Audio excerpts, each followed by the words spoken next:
করে আমল করার, কোরআনকে तमाम দুনিয়াতে প্রচার ও প্রসারের জন্য কবুল করেন, ব্যবহার করেন। আজকে আমরা ধারাবাহিক আলোচনার বাইরে গিয়ে একটু আলোচনা করব। আমি যে আয়াত তেলাওয়াত করেছি, আমাদের আলোচনা চলছে সূরা বাকারায় 3 নম্বর পড়ার শুরুতে আজকে আমাদের ধারাবাহিক আলোচনা, কিন্তু আমি সূরা আহজাবের 45-46 নম্বর আয়াত, দুইটা আয়াত তেলাওয়াত করেছি। কারণ আপনারা জানেন আগামীকালকে 12ই রবিউল আউয়াল, যে ব্যাপারে শতভাগ নিশ্চিত না হইলেও বিভিন্ন ঐতিহাসিকগণের মতামত হলো হুজুর আকরাম সাল্লাল্লাহু আলাইহি সাল্লামের জন্ম তারিখ, এই তারিখে হুজুর সাল্লাল্লাহু আলাইহি সাল্লাম জন্মগ্রহণ করেছেন 12ই রবিউল আউয়াল। আবার কারো কারো মতামত অনুসারে এই তারিখেই হুজুর সাল্লাল্লাহু আলাইহি সাল্লামের ইন্তেকালও হয়েছে। আবার বিভিন্ন ইতিহাসবিদগণ এই ব্যাপারে ইখতিলাফও করেছেন, এই তারিখটা আগে পরেও বলেছেন। এক্সাক্ট 12ই রবিউল আউয়াল এটাকে কেউ কেউ এটাকে কি বিতর্ক করে আপত্তি তুলে বলেছে যে না এটা 12 তারিখ না, এটা 9 তারিখ। কেউ আবার গিয়ে আরো অন্য তারিখের কথা বলেছে। যাই হোক, আমি প্রসঙ্গত আলোচনা এই জন্য এনেছি যে আমাদের তরফ থেকে, অর্থাৎ উলামায়ে কেরামের তরফ থেকে সাধারণ মানুষের কাছে যদি এই ব্যাপারে সুস্পষ্ট বক্তব্য না থাকে তাহলে তারা বিভ্রান্ত হবে। আজকাল তো বিভ্রান্ত করার মতো লোকের অভাব নাই, লোকদেরকে বিভ্রান্ত করছে, কেউ বাড়াবাড়ি করছে, কেউ বিষয়টাকে একেবারেই হালকাভাবে নিচ্ছে। কি বলেন? কেউ হুজুর আকরাম সাল্লাল্লাহু আলাইহি সাল্লামের জন্ম এইটা অনেক বড় একটা ব্যাপার, এই কারণে তারা কিছু বেদাতও করে ফেলতেছে অতিরঞ্জিত করতে গিয়ে। হ্যাঁ, আবার কেউ বিষয়টাকে একেবারে পাত্তাই দিচ্ছে না। এটা দোনোটাই ভুল, দোনোটাই। হুজুর সাল্লাল্লাহু আলাইহি সাল্লাম দুনিয়াতে আগমন করেছেন, তারিখ 12ই রবিউল আউয়াল হোক অথবা আগে পরে হোক, হুজুর সাল্লাল্লাহু আলাইহি সাল্লামের দুনিয়াতে আগমন আমাদের জন্য কোনোই গুরুত্বপূর্ণ বিষয় না, এরকম মনে করাটা তো কোনো সুযোগ নাই। সুযোগ আছে? মানে হুজুর সাল্লাল্লাহু আলাইহি সাল্লাম দুনিয়াতে না আসলে আমরা ইসলাম কোথায় পাইতাম? এত বড় যিনি রহমাতুল্লিল আলামিন ছিলেন, হুজুর সাল্লাল্লাহু আলাইহি সাল্লামের দুনিয়াতে আগমনের বিশেষত্ব ব্যাখ্যা বিশ্লেষণ তো নতুন করে বলার কিছু নাই, আছে। কিন্তু হুজুর সাল্লাল্লাহু আলাইহি সাল্লামের মহব্বতের কারণে, হুজুর সাল্লাল্লাহু আলাইহি সাল্লামের মাহাত্ম্যের কারণে, হুজুর সাল্লাল্লাহু আলাইহি সাল্লামের বড়ত্বের কারণে এমন কিছু করা যাবে না যেটা হুজুর সাল্লাল্লাহু আলাইহি সাল্লাম নিজেও কখনো পছন্দ করেন নাই। এবং হুজুর সাল্লাল্লাহু আলাইহি সাল্লামের যারা সহচর ছিলেন, অর্থাৎ হযরত সাহাবায়ে কেরাম রাদিয়াল্লাহু তাআলা আনহুম আজমাইন, যারা হুজুর সাল্লাল্লাহু আলাইহি সাল্লামকে নিজের জীবনের চেয়ে বেশি ভালোবাসতেন, ওই সব সাহাবায়ে কেরামও হুজুর সাল্লাল্লাহু আলাইহি সাল্লামের জন্ম তারিখ অথবা হুজুর সাল্লাল্লাহু আলাইহি সাল্লামের মৃত্যু তারিখে যে সব কিছু করেন নাই, এমন কোনো কাজ করা যাবে না যেটা আমাদের মধ্যে করছে। এটা অতিরঞ্জিত কিছু করা যাবে না, আবার এটাকে একেবারেই কোনো গুরুত্বপূর্ণ বিষয় না এমন ভাবে হালকা ভাবেও নেওয়া যাবে না। অবশ্যই এটা আমাদের জন্য গুরুত্বপূর্ণ। হুজুর সাল্লাল্লাহু আলাইহি সাল্লাম আল্লাহ তাআলার কাছে এই সৃষ্টিকুলের মধ্যে সবচেয়ে প্রিয়, সবচেয়ে দামি, সবচেয়ে মহব্বতের। হুজুর সাল্লাল্লাহু আলাইহি সাল্লামের চেয়ে মহব্বত, হুজুর সাল্লাল্লাহু আলাইহি সাল্লামের চেয়ে প্রিয়, হুজুর সাল্লাল্লাহু আলাইহি সাল্লামের চেয়ে শ্রেষ্ঠ, হুজুর সাল্লাল্লাহু আলাইহি সাল্লামের চেয়ে সম্মানিত আল্লাহ তাআলার কাছে আর কেউ ছিলেন না, আর কোনোদিন হবেনও না, আর কোনোদিন হবে না। হুজুর সাল্লাল্লাহু আলাইহি সাল্লামই আল্লাহ তাআলার কাছে সবচেয়ে প্রিয় এবং আল্লাহ তাআলার কাছে সবচেয়ে সম্মানিত। আল্লাহ হুজুর সাল্লাল্লাহু আলাইহি সাল্লামেরও খালেক, মতলব স্রষ্টা, অর্থাৎ হুজুর সাল্লাল্লাহু আলাইহি সাল্লামকেও সৃষ্টি করেছেন আল্লাহ। হুজুর সাল্লাল্লাহু আলাইহি সাল্লামেরও খালেক আল্লাহ, হুজুরকেও বানানে ওয়ালা আল্লাহ, হুজুরেরও মালিক আল্লাহ। কিন্তু আল্লাহ নিজে বানায়া, আল্লাহ তার এই বানানো সৃষ্টি মখলুক মুহাম্মদুর রাসূলুল্লাহ সাল্লাল্লাহু আলাইহি সাল্লামকে এমন সম্মান দিয়েছেন যে নিজেও সম্মানিত লেহজা, সম্মানিত শব্দে তাকে সম্বোধন করেছেন। সাধারণ কোন সম্বোধন মুহাম্মদুর রাসূলুল্লাহ সাল্লাল্লাহু আলাইহি সাল্লামকে আল্লাহও করেন নাই, অথচ আল্লাহ তার বানানে ওয়ালা মালিক। মুফাসসিরিনগণ লিখছেন যে হুজুর সাল্লাল্লাহু আলাইহি সাল্লাম ব্যতীত অনেক নবীদের আলোচনা কোরআনে কারিমে আসে, যেখানে আল্লাহ রাব্বুল ইজ্জত ওই সমস্ত নবীদের সম্বোধন করেছেন ইয়া দাউদ, ইয়া সুলাইমান, ইয়া আইয়ুব, ইয়া মূসা, এরকম আসে। কিন্তু পুরা কোরআনুল কারীমের কোথাও ইয়া মুহাম্মদ নাই। সমস্ত মুফাসসিরিনে কেরাম এর তাফসীরে লিখছেন যে রাসূলুল্লাহ সাল্লাল্লাহু আলাইহি ওয়াসাল্লামের সম্মানের কারণে,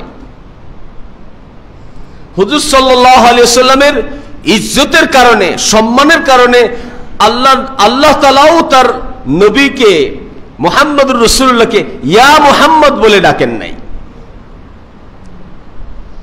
ইয়া সুলাইমান বলে সুলাইমান আলাইহিস সালামকে ডেকেছেন, ইয়া মূসা বলে মূসা আলাইহিস সালামকে ডেকেছেন, কিন্তু ইয়া মুহাম্মদ বলে আল্লাহর নবীকে ডাকেননি আল্লাহ তাআলা। এবং সমস্ত মুফাসসির এটা লিখছেন যে নবীর সম্মানের কারণে আল্লাহ এটা করেছেন, নবীর সম্মান। হ্যাঁ, নবীকে ডেকেছে মুহাম্মাদুর রাসূলুল্লাহ ওয়াল্লাযীনা মাআহু আশিদ্দাউ আলাল কুফফারি রুহামাউ বাইনাহুম। হুজুর সাল্লাল্লাহু আলাইহি ওয়াসাল্লামকে আল্লাহ নিজের রিসালাতের সত্যায়ন করে ডাকতেছেন যে মুহাম্মদ রাসূলুল্লাহ, মুহাম্মাদুর রাসূলুল্লাহ, মুহাম্মদ সাল্লাল্লাহু আলাইহি ওয়াসাল্লাম আল্লাহর রাসূল। এছাড়া অন্যান্য জায়গায় দেখেছেন তাহা মা আনসালনা আলাইকাল কুরআনা লিতাশকা, আলিফ লাম মিম হামিম ইয়াসিন, এগুলো সব হুরুফে মুকাত্তাআত, যার সঠিক মানা মতলব আল্লাহ আর আল্লাহর নবী ছাড়া কেউ জানে না। মুফাসসিরিনগণ বলছেন এইগুলো হুজুর সাল্লাল্লাহু আলাইহি ওয়াসাল্লামের সম্মানিত উপাধি। এখানে তোহা মুরাদ মুহাম্মদুর রাসূলুল্লাহ, ইয়াসিন মুরাদ মুহাম্মদুর রাসূলুল্লাহ, হামিম মুরাদ মুহাম্মদুর রাসূলুল্লাহ। সম্মানিত লেহজায় ডেকেছেন বিভিন্ন জায়গায়, কখনো আহমদ বলেছেন, কখনো মুহাম্মদ বলেছেন, কখনো অন্য নামে বলেছেন। হাদিসের মধ্যে হুজুর আকরাম সাল্লাল্লাহু আলাইহি সাল্লামের টোটাল মিলে আল্লাহ বিভিন্ন সময়ে আল্লাহর নবীকে ডেকেছেন কোন মুহাদ্দিসের মতামত অনুসারে প্রায় 1100 নামে নবীজি সাল্লাল্লাহু আলাইহি সাল্লামকে ডেকেছেন। এটা হলো যেন এই জন্য যে আল্লাহ তাআলা হুজুর আকরাম সাল্লাল্লাহু আলাইহি সাল্লামকে যেমন সম্মানিত করেছেন এমন ভালোবাসতেন, এমন ভালোবাসতেন। আর মানুষ যাকে ভালোবাসে, আপনি উপলব্ধির জন্য আমি উদাহরণ দিয়ে বলছি, মানুষ যাকে ভালোবাসে, অতিরিক্ত ভালোবাসে, অত্যন্ত বেশি ভালোবাসে, মানুষ তাকে কোনো একটা নামে ডেকে তৃপ্তি পায় না। তাকে ভালোবাসাটাকে, তার হৃদয়ে নিংড়ানো ভালোবাসাটাকে প্রকাশ করার জন্য সে ভিন্ন ভিন্ন সময় ভিন্ন ভিন্ন নামে ডাকে। হ্যাঁ, দেখবেন আমরা যারা এখানে বাবা হয়েছি, আমাদের পরিবারে এই ওদের মায়েরা আছে, নিশ্চয়ই বাবা সন্তানকে ভালোবাসে, কিন্তু বাবার চেয়ে মারা সন্তানকে বেশি ভালোবাসে। এটা স্বাভাবিক হিসাব, নর্মালি এটা হয়। তো মা বাবা সব সন্তানকেই ভালোবাসে, কিন্তু যেগুলো একদম ছোট থাকে, জন্মের পরের থেকে 2 বছর 3 বছর পর্যন্ত একদম ছোট, যেগুলো চলতে অক্ষম, এগুলোর একটু বেশি ভালোবাসে, কি বলেন? তো দেখবেন বড়গুলোরে তো সবাই নাম ধরে ডাকে, কিন্তু একদম ছোট জন্মের কিছুদিন পরে হুজুরকে দিয়ে নাম রাখাইছে আব্দুর রহমান, কিন্তু মা আর বাবা পরিবারের, বিশেষ করে মা, এই বাচ্চাকে ওই আব্দুর রহমান বলে থোড়াই ডাকে, 1-2 বার ডাকে। কখনো ডাকে আমার মনা, কখনো ডাকে আমার টিয়া, কখনো ডাকে আমার কলিজা, কখনো ডাকে আমার জাদু, কখনো ডাকে আমার জান। ঠিক কি ঠিক না? অর্থাৎ মা যে এই বাচ্চাটাকে এত ভালোবাসে, মা নিজেও মাঝে মাঝে কনফিউজ হয়ে যায় যে কি বলে ডাকলে আমার ভালোবাসাটা পুরা প্রকাশ পাবে। এই জন্য একবার এইটা ডাকে তো আরেকবার ওইটা ডাকে। হ্যাঁ, এই জন্য আল্লাহ তাআলা তার মাহবুব, তার নবীকে এরকম ভালোবাসেন যে কখনো মুস্তাফা, কখনো মুস্তাফা, কখনো আহমদ, কখনো মুহাম্মদ, কখনো তোহা, কখনো ইয়াসিন, কখনো হামিম, কখনো আলিফ লাম মিম। তো রাসূলুল্লাহ সাল্লাল্লাহু আলাইহি ওয়াসাল্লাম যার সম্মানে আল্লাহ তাআলা কোরআনে তাকে ডাকার জুমলাকেও সম্মানিত করে ডেকেছেন।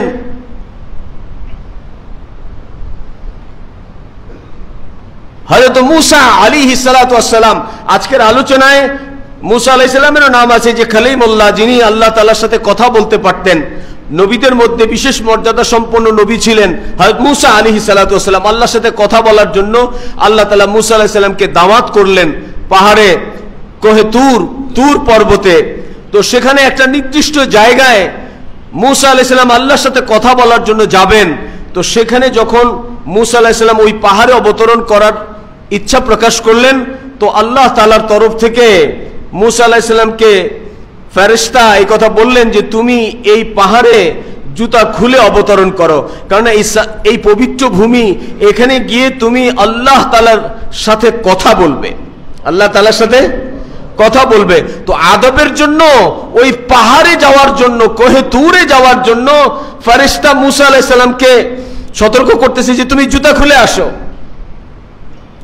অথচ রাসূলুল্লাহ সাল্লাল্লাহু আলাইহি সাল্লাম যখন ইসরা ইয়ানি মিরাজ সংগঠিত হয়েছিল, নবীকে যখন আল্লাহ নিজের সবচেয়ে মাহবুবিয়াত দান করার জন্য নিজের কাছে ডেকে নিয়েছিলেন, মক্কা মুকাররমা থেকে বাইতুল মুকাদ্দাস থেকে প্রথম আসমান, দ্বিতীয় আসমান, তৃতীয় আসমান, চতুর্থ আসমান, পঞ্চম আসমান, সপ্তম আসমান, সিদরাতুল মুনতাহা থেকে আরশে আজিম পর্যন্ত।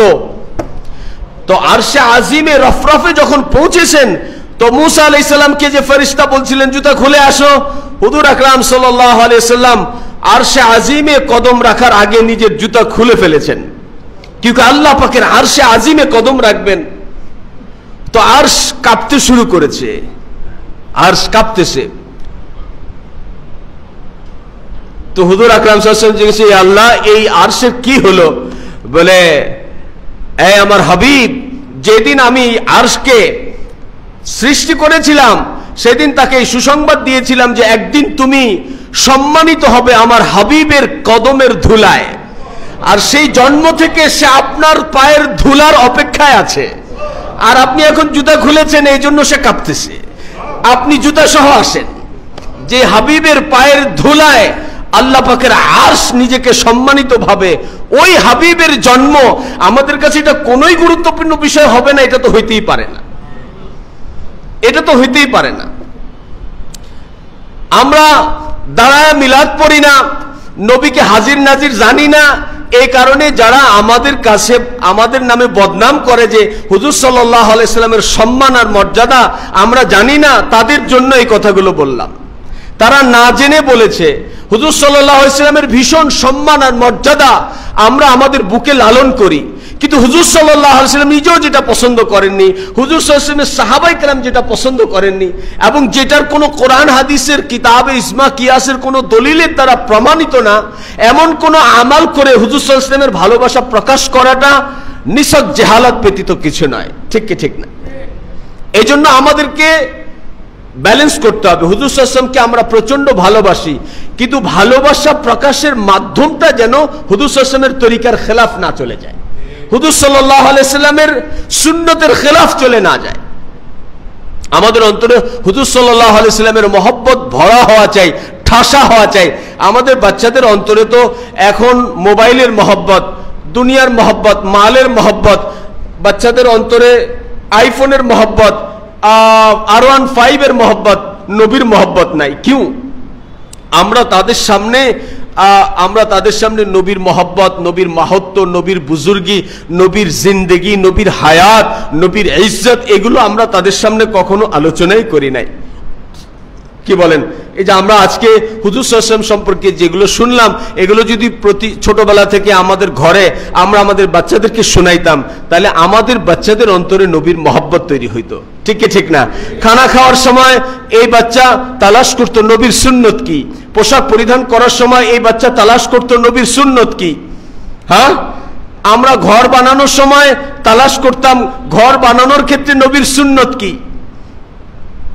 বিবাহ শাদীর সময় আমরা তালাশ করতাম নবীর সুন্নত কি।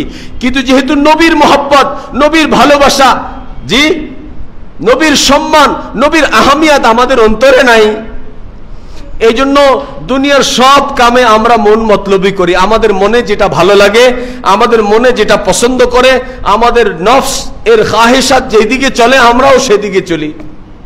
জিন্দিগি দুইটা, একটা খাহেসাতের জিন্দিগি, মন চাহি খাহেসাতের জিন্দিগি, আর একটা রব চাহি জিন্দিগি। এই দুইটা রাস্তা, একটা সোজা জান্নাতে গিয়ে ঠেকছে আর একটা সোজা জাহান্নামে গিয়ে ঠেকছে। যে রবচাহি জিন্দেগি চলতে থাকবে তো চলতে চলতে সে গিয়ে জান্নাতে পৌঁছে যাবে, আর যে খাহেসাতের জিন্দেগিতে চলতে থাকবে, এই রাস্তায় যে চলতে থাকবে, এই রাস্তার শেষে তো জাহান্নাম অপেক্ষা করছে, তো পৌঁছবে কোথায়? এই জন্য মেরে মহতারাম দোস্তার বুজুর্গ, রাসূলুল্লাহ সাল্লাল্লাহু আলাইহি ওয়াসাল্লামের সম্মান, হুজুর সাল্লাল্লাহু আলাইহি ওয়াসাল্লামের মর্যাদা আমাদের সবার জানা দরকার। হুজুর সাল্লাল্লাহু আলাইহি ওয়াসাল্লামের সিরাত, হুজুর সাল্লাল্লাহু আলাইহি ওয়াসাল্লামের জন্ম থেকে, বিলাদত থেকে নিয়ে শুরু করে হুজুর সাল্লাল্লাহু আলাইহি ওয়াসাল্লামের ওফাত পর্যন্ত আমাদের প্রত্যেক মুসলমানের জানা প্রয়োজন। প্রত্যেক মুসলমানের। জিজ্ঞাসা করেন হুজুর সাল্লাল্লাহু আলাইহি ওয়াসাল্লামের জন্ম সম্পর্কে ম্যাক্সিমাম মুসলমান সঠিক কোনো ধারণা দিতে পারবে না।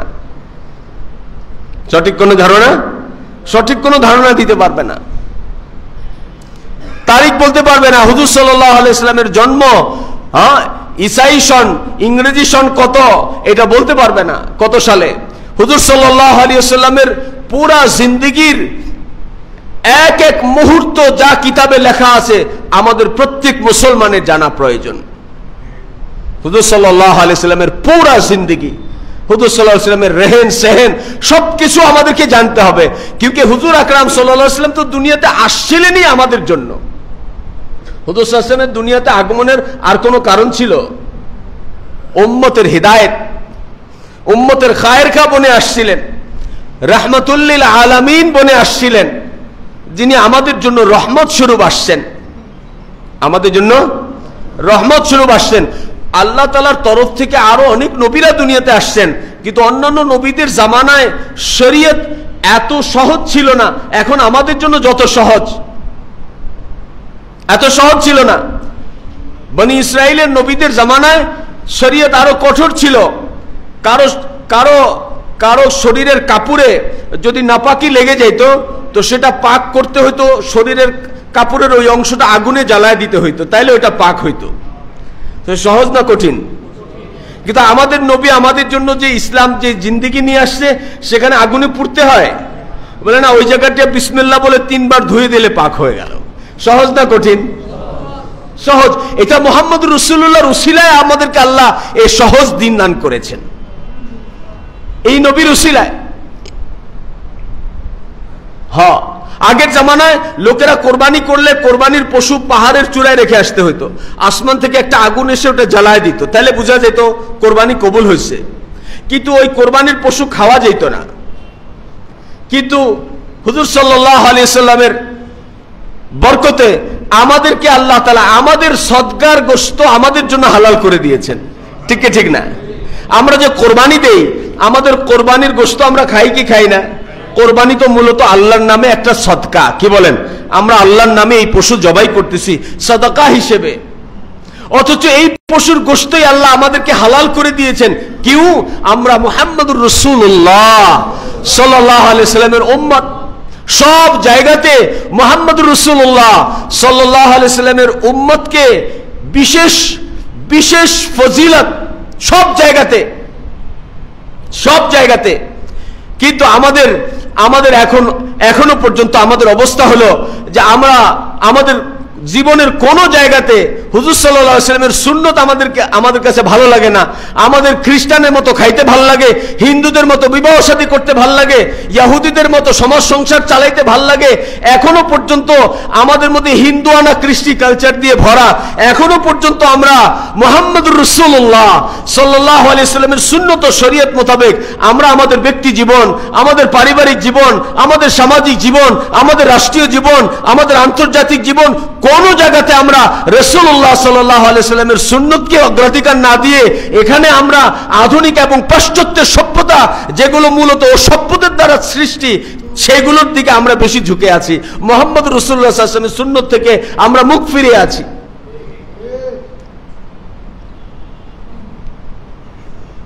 হুজুর সাল্লাল্লাহু আলাইহি ওয়াসাল্লাম ওয়ালা জিন্দেগি আমার আপনার জন্য দুনিয়া আখিরাতের শান্তির কারণ, কিন্তু হুজুর সাল্লাল্লাহু আলাইহি ওয়াসাল্লাম ওয়ালা সুন্নত আমাদের কাছে ভালো লাগে না।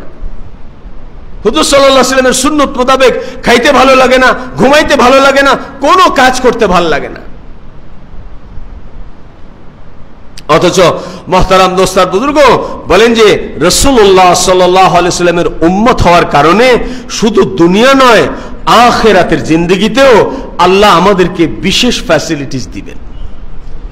এই উম্মতের রিওয়ায়াতের মধ্যে আসছে, এই উম্মতের এক গুনাহগার ব্যক্তি যাকে ফেরেশতারা ধরে নিয়ে আসবে হাসরের ময়দানে হিসাব কিতাবের জন্য, আর তার আমলনামা হিসাব করে দেখা যাবে যে কিছু কবিরা গুনাহ তার আমলনামায় জমা আছে। আমার কথা ধ্যানের সাথে শুনেন, দেখা যাবে তার আমলনামায় কিছু কবিরা গুনাহ লেখা আছে।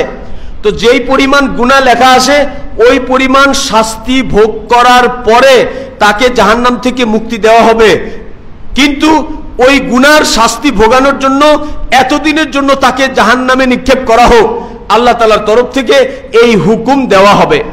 এই হুকুম দেওয়া হবে। তো নিয়ম মোতাবেক ফেরেশতারা তার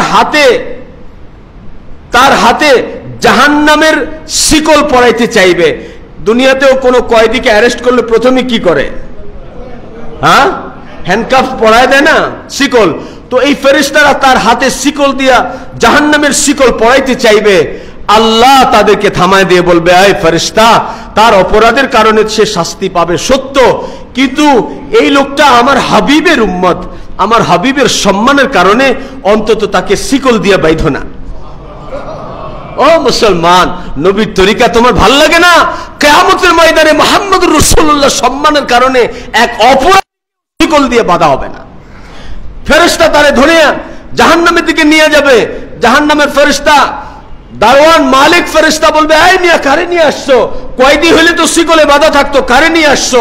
ফেরেশতা বলবে, মালিক চুপ হয়ে যাও, ইনি মুহাম্মদ সাল্লাল্লাহু আলাইহি ওয়াসাল্লাম উম্মত, আল্লাহ মুহাম্মদ সাল্লাল্লাহু আলাইহি ওয়াসাল্লামের সম্মানে তারে শিকল দিয়া বাঁধতে না করছে, চুপ হও। ফেরেশতা তাকে জাহান্নামে প্রবেশ করাবে। তার গুনাহের কারণে গুনাহের আন্দাজে তাকে শাস্তি দেওয়ার জন্য ফেরেশতা নিযুক্ত করা হবে। আর ওই ফেরেশতা এসে জাহান্নামের আগুনকে ডাকবে, আগুন তাকে চতুর্দিক থেকে ঘিরে ফেলবে। চতুর্দিক থেকে যখন আগুন তাকে জ্বালানোর জন্য একদম তার নিকটে আসতে শুরু করবে, সে বাঁচার জন্য ভয়ে লা ইলাহা ইল্লাল্লাহু মুহাম্মাদুর রাসূলুল্লাহ এই কালিমা বলবে, ওর আগুন ঝটঝট করে দূরে চলে যাবে।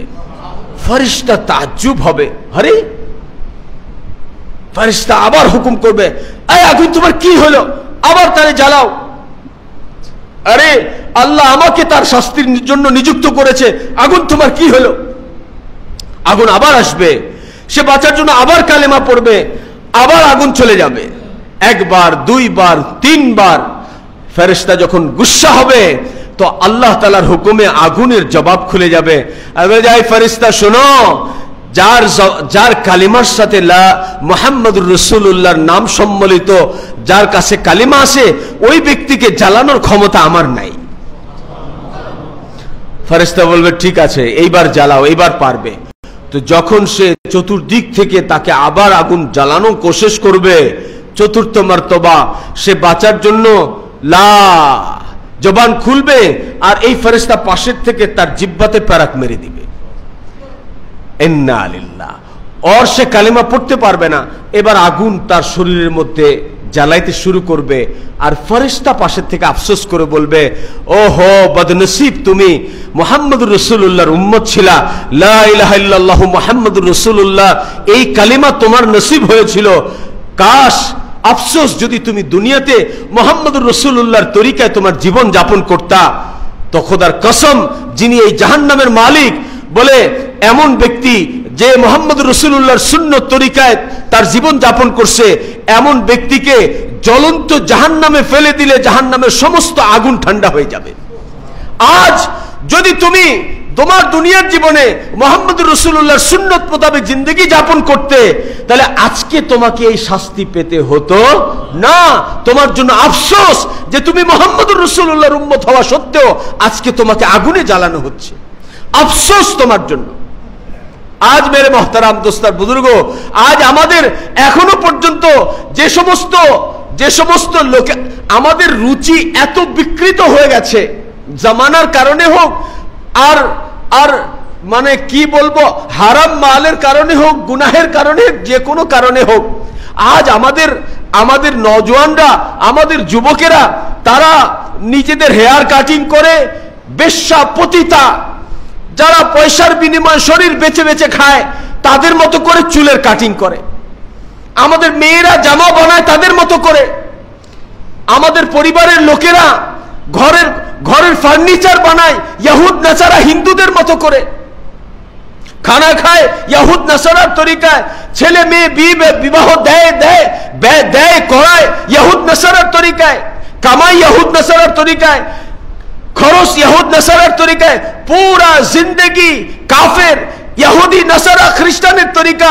মুসলমান, অনেক মুসলমান তো এমন আছে দেখলে চিনা যাবে না মুসলমান নাকি অন্য লোক। হায় আফসোস। অথচ নবীজি সাল্লাল্লাহু আলাইহি সাল্লাম, যিনি আমাকে আপনাকে এক এক ব্যক্তিকে জাহান্নাম থেকে বাঁচানোর জন্য দুনিয়ার শেষ নিঃশ্বাস পর্যন্ত মেহনত করে গেছেন, কেঁদে গেছেন, আজও নবীজি সাল্লাল্লাহু আলাইহি সাল্লাম আপন রওজায়ে আতহারে তিনি আমাদের জন্য কাঁদেন। হুজুর সাল্লাল্লাহু আলাইহি সাল্লাম ইয়াকিনী ভাবে সমস্ত আহলে সুন্নাত ওয়াল জামাতের সমস্ত উলামায়ে কেরাম এই ব্যাপারে ইত্তেফাক যে নবীজি আপন মকবরায় এখনো জীবিত অবস্থায় আছেন। হ্যাঁ, এই জন্য হাদিসে আসছে যে হুজুর সাল্লাল্লাহু আলাইহি সাল্লামকে যে দূরের থেকে সালাম দেয়, ফেরেশতা ওই সালাম নবীর কাছে পৌঁছায়, নবীজি জবাব দেন। আর যারা নবীজির রওজায়ে আতহারে গিয়ে সালাম দেয়, ওই সালাম নবীজি স্বয়ং শুনতে পান এবং জবাব দেন। আজও কান্দেন, আজও নবী কান্দেন। এই জন্য আমি বলবো 12ই রবিউল আউয়াল আসছে, বিদআত নয়। আজকে আমাদের শিক্ষা হবে যে আজ থেকে আমরা প্রতিজ্ঞা করছি, আমার ব্যক্তি জীবনে, আমার পারিবারিক জীবনে, আমার কামাইয়ে, আমার খরচে, আমার সামাজিক রীতিনীতি, আচার আচরণে, আমার রাষ্ট্রীয় জায়গায়, পুরা জীবনের প্রত্যেকটা ক্ষেত্রে এইটা আগে শিখবো যে জীবনের এই কাজের ক্ষেত্রে সুন্নত কি, মুহাম্মদুর রাসূলুল্লাহর সুন্নত কি। সুন্নত শিখবো, সুন্নত মোতাবেক আমি আমার ব্যক্তি জীবন চালাবো, সুন্নত মোতাবেক আমি আমার দাম্পত্য জীবন চালাবো, সুন্নত মোতাবেক আমি আমার ছেলে সন্তানকে পরবারিশ করব, সুন্নত মোতাবেক আমি আমার সামাজিক রীতিনীতি, আচার আচরণগুলোকে করব, পুরাকে পুরা মুহাম্মদুর রাসূলুল্লাহর সুন্নত মোতাবেক করব ইনশাআল্লাহ। বাস রবিউল আউয়ালের প্রতিজ্ঞার শিক্ষা যেন এটাই হয় আমাদের। রবিউল আউয়াল থেকে যেন আমরা সবাই এই প্রতিজ্ঞা করি, এই শিক্ষা নেই। পারবো সবাই? আল্লাহ আমাদের সবাইকে তৌফিক দান করে। একটা লোক যদি আজকে এই সিদ্ধান্ত নেয় যে আমি আজ থেকে নিয়ত করে নিলাম পুরা জীবন আমি মুহাম্মদুর রাসূলুল্লাহর তরিকায় চালাবো, তাহলে আমার আজকের এই মাহফিল সফল। কে এরকম নিয়ত করলেন যে আজ থেকে পুরা জিন্দেগি বাস আমি যেটা জানি না জেনে নিব, যেটা জানি নবীর তরিকাই করব? ঠিক আছে ইনশাআল্লাহ, নবীর তরিকার বাইরে কোনো কাজ করব না। আল্লাহ আপনি আমাদের সবাইকে কবুল করেন। আল্লাহ আপনি আমাদের সবাইকে কবুল করেন। আল্লাহ আপনি আমাদের সবাইকে কবুল করেন এবং আমাদের এই পুরা মহল্লা, পুরা শহর, পুরা দেশের সমস্ত মুসলমানকে আপনি এই কথার উপরে আমল করার তৌফিক দান করেন। এই জন্য আমরা একে অন্যকে দাওয়াত করব, একে অন্যকে দাওয়াত দিব, নবীর সুন্নতের দাওয়াত দিব। কি করব বলেন? নবীর সুন্নতের দাওয়াত দিব। ঘরের মধ্যে খানা খাওয়ার সময় দস্তরখানা বিছায় খানা খান, দস্তরখানা। ছোট বাচ্চা আছে না, ছোট বাচ্চা যাকে আপনারা সুজি খাওয়ান, চামিচ দিয়ে খাওয়ান, এরকম আছে না, ওই বাচ্চার ওই ছোট সেরেলাক বা দুধের যে পেয়ালা, এটাও আগে একটা দস্তরখানার উপরে রাখবেন, এরপরে তাকে খাবার দিবেন। সুন্নাত। এই বাচ্চা এই জন্মের পরে থেকে, এখনো তো সে ছোট, কিন্তু সে এখন থেকে সুন্নত তরিকা খাচ্ছে। এর তাসির তার দিলের মধ্যে পড়বে, এর তাসির তার দিলের মধ্যে পড়বে। হ্যাঁ, তাকে খানা মুখে দেওয়ার সময় যে খাওয়াবে সে বিসমিল্লাহ বলবে, এর তাসির এই বাচ্চার মধ্যে পড়বে। করবো ইনশাআল্লাহ। আর জীবনের প্রতিটা ক্ষেত্রে, ঘর বানান, কাপড় বানানো, বিবাহ শাদী করা, সংসারের যে কোনো কাজে নবীজি সাল্লাল্লাহু আলাইহি সাল্লামের সুন্নত জানতে হবে। ঠিক আছে, সবাই জানবো তো ইনশাআল্লাহ। সুন্নতের খেলাফ কোনো কাজ করব না, কোনো বিদআত করব না, সুন্নতের খেলাফ চলবো না। প্রতিটা কাজে নবীর সুন্নত না জানলে বাস আমরা তো আসি, আমাদের কাছে চলে আসেন। সারা দেশে, বাংলাদেশে এত উলামায়ে কেরাম আছে, আপনার যার সাথে রফতা আছে, যাকে ভালো লাগে, মুহাক্কিক যে কোনো আলেমের কাছে আপনি গিয়ে আপনি এই কাজটা শিখতে চান যে হুজুর আমি এই কাজ করব, এই কাজের মধ্যে সুন্নত তরিকা কি, নবীর সুন্নত কি সেটা বলে দেন। আপনি সুন্নতটা শিখে সুন্নত মোতাবেক করেন। বাস যদি আপনি সুন্নত মোতাবেক করেন তাহলে আপনার নামাজও ইবাদত। আর যদি সুন্নত ছেড়ে দেন নামাজের মধ্যে, তাহলে নামাজ আর ইবাদত থাকবে? নামাজের মধ্যে সুন্নত হলো পহেলা রুকু করতে হয়, পরে সেজদা করতে হয়। এখন আপনি যদি বদলায় এক রাকাত নামাজে পয়লা সেজদা করে পরে উঠা রুকু দেন, তাহলে হইব? নামাজ হইব? কি ছুটছে? দুইটাই করছেন, রুকুও করছেন, সেজদাও করছেন, সুন্নতের খেলাফ করছেন। আগে রুকু না করে আগে সেজদা করে ফেলাইছেন, পরে উঠা রুকু করছেন। কোন মুফতি সাহেব ফতোয়া দিব যে আপনার নামাজ হয়ে গেছে, রুকু সেজদা দুইটাই তো করছেন, এরকম বলবে? বলেন। তাইলে সুন্নত ছেড়ে দিলে নামাজও ইবাদত থাকে না। নামাজ ইবাদত হইতে হইলে নামাজও সুন্নত মোতাবেক করতে হয়। আর আল্লাহ আমাদের জন্য এত সহজ করছে, সুন্নত মোতাবেক যদি আপনি আপনার ব্যবসার কাজটা করেন তো সেটা আপনার জন্য ইবাদত হবে। সুন্নত মোতাবেক যদি আপনি ক্ষেত কৃষি করেন, ক্ষেত কৃষি ইবাদত হবে, চাকরি ইবাদত হবে। আপনার স্ত্রীর সাথে মেলামেশা আপনার জন্য ইবাদত হবে। একজন সাহাবী বলেন হুজুর এই কাজেও ইবাদত হবে? বলে অবৈধভাবে জিনা করলে গুনাহ হয় না, তো বৈধভাবে করলে নেকি হবে। সুবহানাল্লাহ। তো এই জন্য দোস্ত, পুরা জিন্দেগি প্রত্যেকটা কাজ সুন্নত মোতাবেক করব, নিয়ত করলাম সবাই। আমার জন্য দোয়া করবেন। আমি আসলে ভীষণ অসুস্থ, অনেক কথা তো বলা পছন্দও করি না, বলিও না, দোয়া চাওয়ার জন্য বলছি। ভীষণ অসুস্থ, আল্লাহ যেন সুস্থতা দান করে। বিশেষ করে আমার আম্মার জন্য দোয়া করবেন, খুব বেশি অসুস্থ। হসপিটাল থেকে এক প্রকার আর কি, তারা 10 দিন হাসপাতাল থাকার পরে এখন তারা হাল ছেড়ে দিছে, আশা ছেড়ে দিছে। বাসায় নিয়ে আসছি আমরা, একেবারেই 83 বছর বয়স, অনেক বয়স হয়ে গেছে। তো আমার এই আম্মা আমার দেখা এই জামানায় জীবিত অলিদের মধ্যে একজন। আমার আম্মার ব্যাপারে আমি গত কয়েকদিন আগে বলছি, গত 50 বছরে তার তাহাজ্জুদ কাজা নাই, এমন একজন মা আমার জন্মের পরে 4 বছর বয়স থেকে আমার বাবা ছিলেন না। আমি এই পর্যন্ত এসেছি আমার মায়ের পরবারিশেই। আর সে মা একেবারে হয়তো জীবন সায়ন্যে উপনীত। তো আপনাদের সবার কাছে দোয়া চাচ্ছি যেন আল্লাহ আমার মাকে সুস্থতা দান করেন। আল্লাহুম্মা সাল্লি আলা মুহাম্মাদিন নবিয়্যিল উম্মি ওয়া আলা আলিহি ওয়া সাল্লিম তাসলিমা। ইয়া হাইয়্যু ইয়া কাইয়্যুম বিরহমাতিকা আস্তাগীথ।